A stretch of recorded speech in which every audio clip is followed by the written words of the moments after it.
Hello everyone and जय मसी and welcome back to my YouTube channel.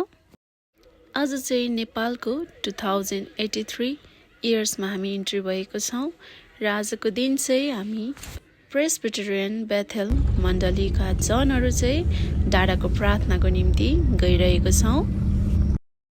And he is my son Archer, right? He's running here and there.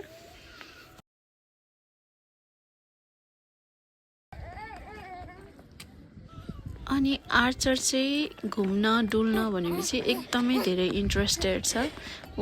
He is very happy today.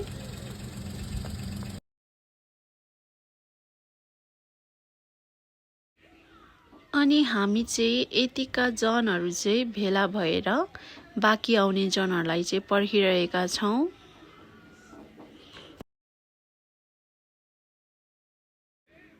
अनि लाली गुराँस पनि कति राम्रो फुलेको र हेर्दा हेर्दै हाम्रो बाँकी रहेको जनहरू पनि आइसक्नु भयो. अनि उहाँ चाहिँ हुनुहुन्छ मेरो मम्मी. हामी उकालो जानुपर्छ भनेर सबैजनालाई देखाउनु हुँदैछ.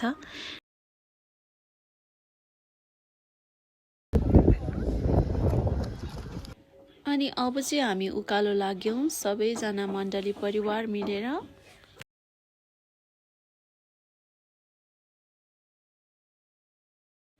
नेपालको नयाँ वर्ष सँगसँगै नयाँ जोश र उल्लासले हर्षसाथ हामी सबैजना चाहिँ सेवाकाईको निम्ति माथि उकालो जाँदैछौँ. कहाँनेरि बस्ने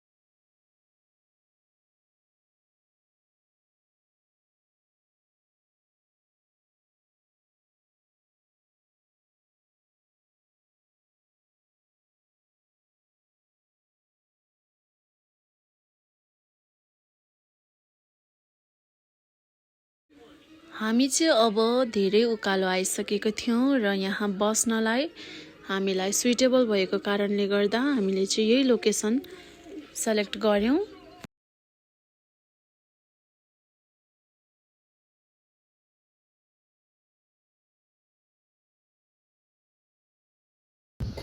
हुन्छ हामी फेरि पनि अर्को कोरस गाउने छौं. यो समय हामी 131 नम्बरको कोरस गाउने छौं.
आज यी ठाउँमा आएर बसिरहेको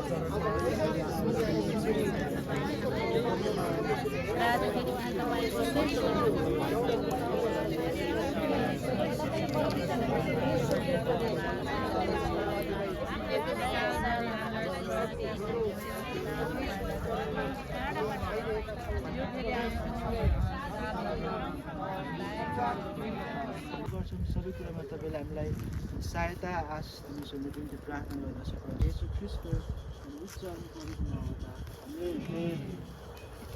आउनेछौँ. हामी भजनहरू गाएर हामी संगतिलाई अघि बढाउनेछौँ. हामी यस समय 502 नम्बरको भजन गाउनेछौँ.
समात्छु येशूको हात ज्योतिमा हिँड्नेछु जय पाउनेछु येशू ख्रीष्ट मेरो बलिदान म येशूको साथ ज्योतिमा हिँड्छु आफ्नो आँखा उनमा म लगाउनेछु हातमा छोड्नु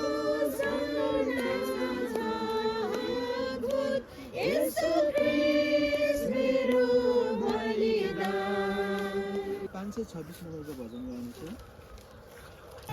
यस्तो छ मेरो चाहिँ हालत नातिले गर्दा नातिसँग म यसरी बसेको छु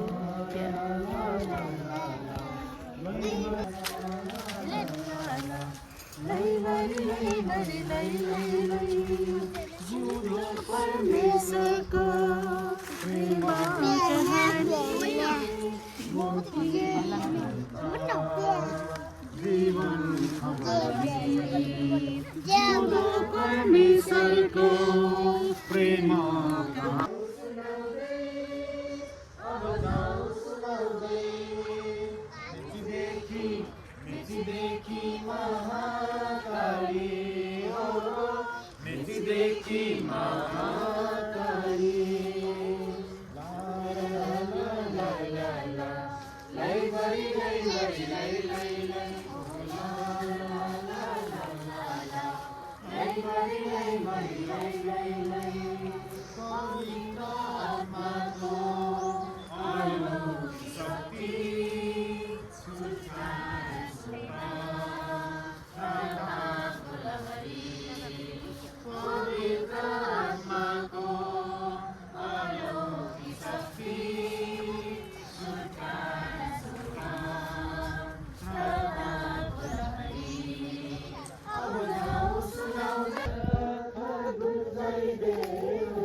यसरी लेखिएको छ सास सुने हरेक प्राणीले परमप्रभुको प्रशंसा गरोस् हालेलुया आमेन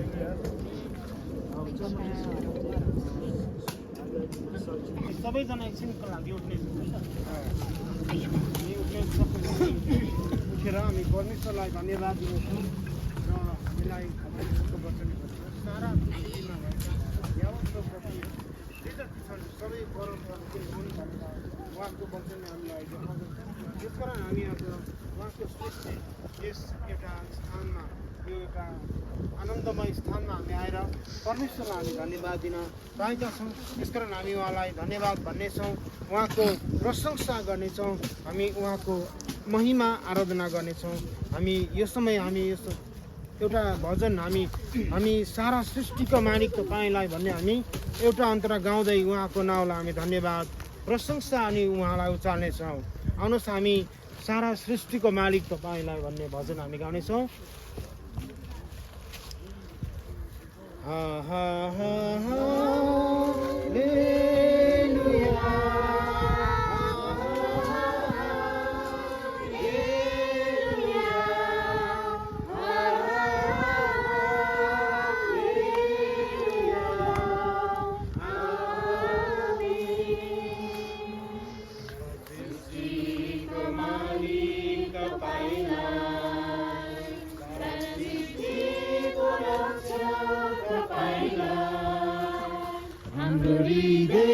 समेटले आदर प्रणाम सदैव तपाईँकै गुणगान सृष्टिको मालिक तपाईँलाई सारा सृष्टिको रक्षक तपाईँलाई हाम्रो हृदय समेटले आदर प्रणाम सदैव तपाईँकै गुणगान हालेलुया हालेलुया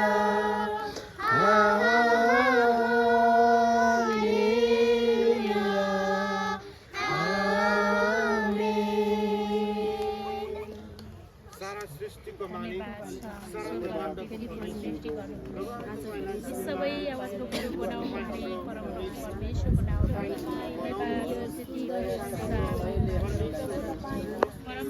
हुनुहुन्छ जसले प्रभु अनन्त जीवन दिनुहुन्छ, मृत्युमाथिको पुनरुत्थान भएर विजय हुनुहुने तपाईँ यीशु ख्रीष्ट हुनुहुन्छ।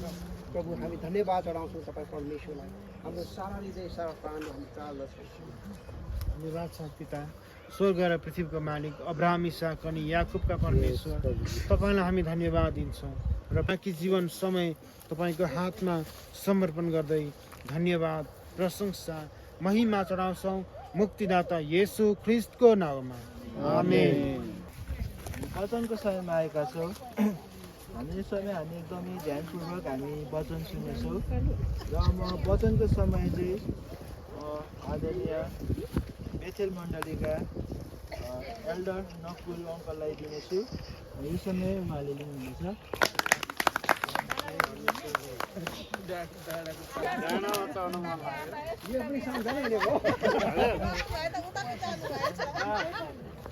अनि यो वर्ष चाहिँ एकदमै प्रभुको योजना हामीमा रह्यो, ममा रह्यो भनौँ, सबै मानिसहरूमा प्रभुको योजना छ। यसकारण प्रभुले हामीलाई चाहिँ यो नयाँ वर्ष 2083को पावन अवसरमा हामी यस स्थानमा तपाईँहरू सबैलाई हार्दिक शुभकामना व्यक्त गर्दछु है। नयाँ वर्षको परमेश्वरको अनुग्रह, शान्ति अनि शक्ति, प्रेम तपाईँहरूको जीवनमा भरिपूर्ण होस्। यो नयाँ वर्ष नयाँ आशा, नयाँ शक्ति अनि नयाँ आशिषहरू ल्याउँछ है।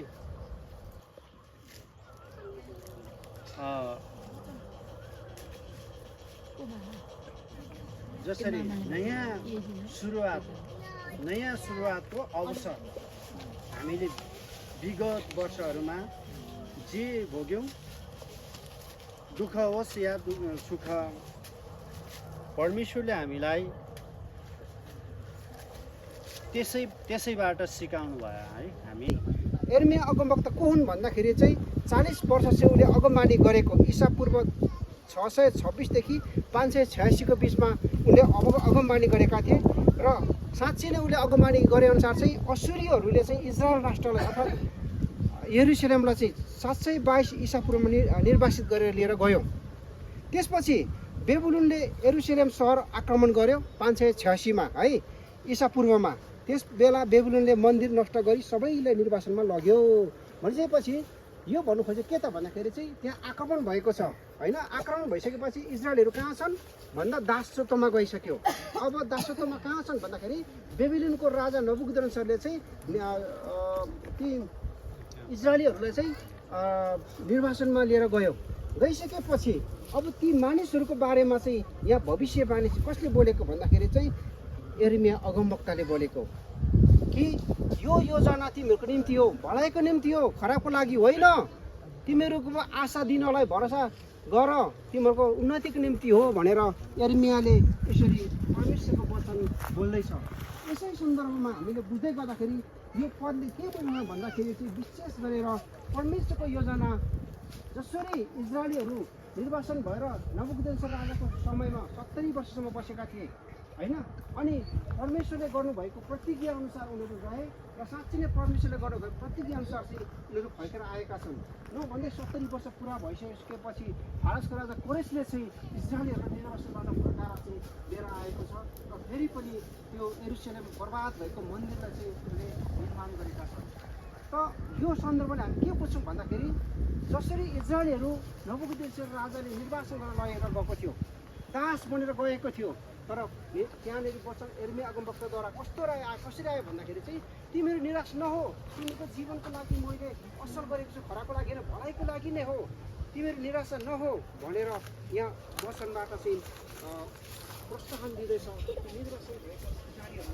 आज त्यसरी नै हाम्रो जीवनमा पनि हामीलाई निराशा होला होइन, हताश होला, अनि हाम्रो जीवनमा विभिन्न किसिमको समस्या होला, तर पनि हाम्रो चिन्ता र फिक्रीलाई हामीले विश्वासमा चाहिँ कमजोर गर्नु हुँदैन भन्ने यो वचन हामीले ज्ञान दिन्छ। जसरी इजरायलीहरू चाहिँ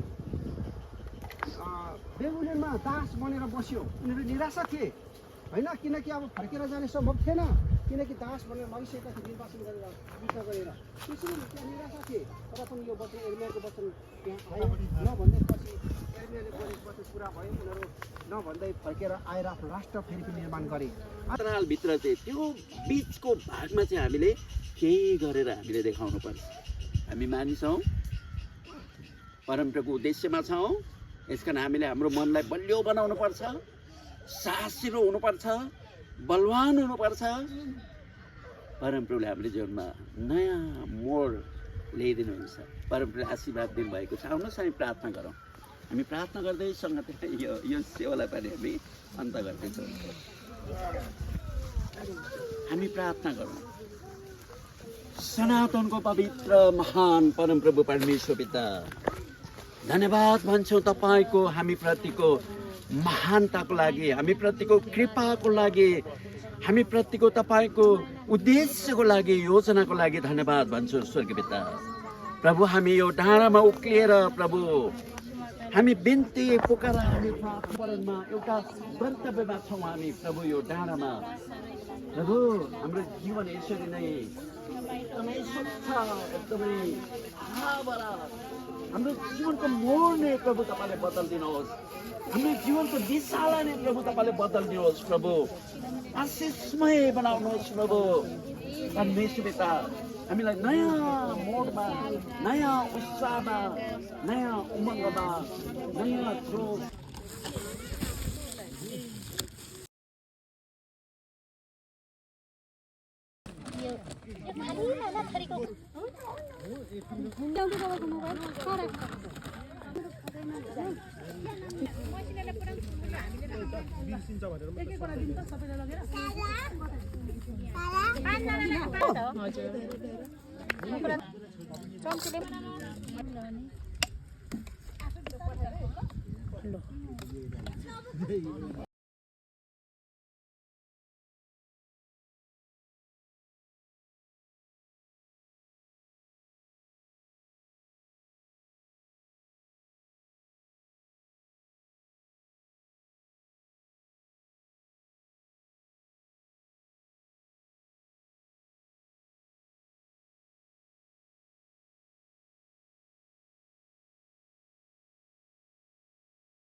सबै आयो त।